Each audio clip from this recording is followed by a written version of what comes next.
একটু ঝটপট করে মাত্র 5 মিনিটে ফ্রেঞ্চ ফ্রাই বানাতে গেছিলাম, কিন্তু এমনটা হবে আমার সাথে কখনো ভাবিনি। আমরা যে কাজটাকে একটু তাড়াহুড়াভাবে করতে চাই বা তাড়াতাড়ি করতে চাই, তো সেই কাজটাই কিন্তু লেট হয়ে যায়। যাদের ঘরে ছোট ছোট বেবি আছে তারা কিন্তু খুব সহজেই এইভাবে মাত্র 5 মিনিটে ফ্রেঞ্চ ফ্রাই বানিয়ে দিতে পারেন বাচ্চাদের। আসসালামু আলাইকুম, সবাই কেমন আছেন? আশা করি ভালো আছেন। আলহামদুলিল্লাহ আমি অনেক বেশি ভালো আছি। এই তো ফ্রেঞ্চ ফ্রাই বানানোর জন্য আমি আলুগুলো কফকমারে কেটে নিয়েছি। তো এর ভিতরে এখন ময়দা দিয়ে দিয়েছি, তারপর একটা ডিম ভেঙে দিতে গেছিলাম, তারপরে ঘটলো বিপত্তি। তো ডিমটা তো আমার প্লেটে পড়লোই না, জাস্ট নিচে পড়ে গেল। আপনারা অবশ্যই স্ক্রিনে দেখতে পারছেন। কেয়ার করা যেহেতু নিচে পড়ে গেছে, ওইটা তো আর নেওয়া যাবে না। তো যাই হোক, আমি সবসময় ক্লিন করে রাখি, যেহেতু আন্টি কাজ করে মাঝে মাঝে পরিষ্কার নাও করতে পারে। তো যাই হোক, এর জন্য আমি আর উঠাই পরে এগুলো পরিষ্কার করে দেন। তো আবার লেগে পড়লাম ফ্রেঞ্চ ফ্রাই বানানোর কাজে। স্ক্রিন আপনারা অবশ্যই দেখতে পারছেন। তো যাই হোক, এটা একটা রিলও দিয়েছি। এটাকে অনেকে না সিরিয়াসলি ভাবে, আমরা ফানি ভাবে কোনো রিল দিলে এটা অনেকে সিরিয়াসলি ভাবে। যাই হোক, পরে আমি ডিম দিই নাই, যেহেতু পড়ে গেছে আর দিতে মন চাই না, পরে আর দিই নাই। ওই ডিমের একটু অংশ আর কি আলুর ভিতরে পড়ছিল, তো ওইটা দিয়ে সুন্দর করে জাস্ট মেখানি পড়ছিল, তো ওইটা দিয়ে ময়দা দিয়ে আর হালকা গোলমরিচ গুঁড়ো দিয়ে সুন্দর করে মেখে নিলাম। আর একটু গরম মশলার গুঁড়ো দিয়েছিলাম। এগুলো দিয়ে সুন্দর করে মেখে দেন। তো তেলের ভিতরে দিয়ে দিই। আর হ্যাঁ, তেলটাতে কিন্তু আগে মেয়ের জন্য চিকেন ফ্রাই করছিলাম, যার কারণে তেলটা একটু ঘোলা ঘোলা দেখা যাচ্ছে, যেহেতু ময়দা দিয়ে করছিলাম। তো ময়দার কারণে এরকম দেখা যাচ্ছে। এর ভিতরে আমি এখন এগুলো ভেজে নিচ্ছি, ফ্রেঞ্চ ফ্রাই গুলো সুন্দর করে মুচমুচে করে ভেজে নিচ্ছি।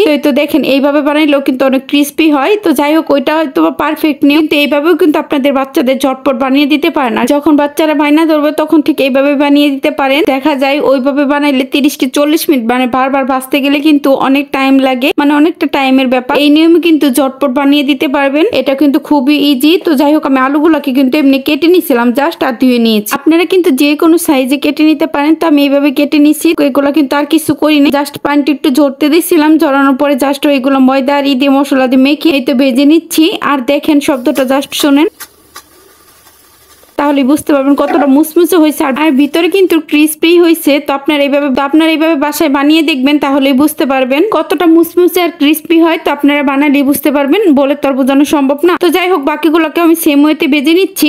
দুপুরে খাওয়ানোর পরে মানে বিকেল টাইমে আমি এগুলো ভেজে নিচ্ছি। আমার মেয়েটা না সন্ধ্যাবেলায় ঘুমিয়ে যায়, যার কারণে ওকে বিকেল টাইমে খাইয়ে দিতে হয়, মানে সন্ধ্যার আগ দিয়ে আর কি। এই তো ফ্রেঞ্চ ফ্রাই গুলো ভেজে দিচ্ছি, এখন টিভি দেখবে আর খাবে। আর এই তো ছোট মেয়ের জন্য একটু লুডুস সিদ্ধ করে নিচ্ছি। আমার ছোট মেয়েটাও হয়েছে আরেকটা, মানে কি বলবো, আমার হাতে কিচ্ছু খেতে চায় না, তার নানির হাতে ছাড়া সে কিচ্ছু খাবে না। নানির হাতে ভাত থেকে শুরু করে সবকিছু খায়, কিন্তু আম্মু যেহেতু ছোট ভাইয়ের বাসায় গেছে কয়েকদিনের জন্য, তো সে কিচ্ছু খাবে না। বয়স মাত্র 1 বছর, কিন্তু সে সবই বুঝে, মাশাআল্লাহ। তো আপনারা অবশ্য মাশাআল্লাহ বলবেন আর দোয়া করে দিবেন। তো এই যে দেখেন, আমি লুডুস গুলাকে একদম জোর জোর করে ভেঙে নিচ্ছি, যেহেতু ছোট মানুষ খেতে পারবে না ওরকম করে, এজন্য ছোট করে ভেঙে জাস্ট একটু লবণ দিয়ে সিদ্ধ করে পানি দিয়ে ধুয়ে দিব, তাহলেই হয়ে যাবে। আর এই তো মেয়ের জন্য ফ্রেঞ্চ ফ্রাই গুলো বানানো শেষ। তো এখন আমি সুন্দর করে একটু টমেটো সস দিয়ে পরিবেশন করে দিলাম। টিভি দেখবার বসে বসে খাবে। আপনারাও কিন্তু ঝটপট আপনাদের বাচ্চার জন্য মাত্র 5 মিনিটে ক্রিস্পি ফ্রেঞ্চ ফ্রাই বানিয়ে নিতে পারেন। আজকের মতো এখানেই বিদায় নিচ্ছি। আল্লাহ হাফিজ, টাটা।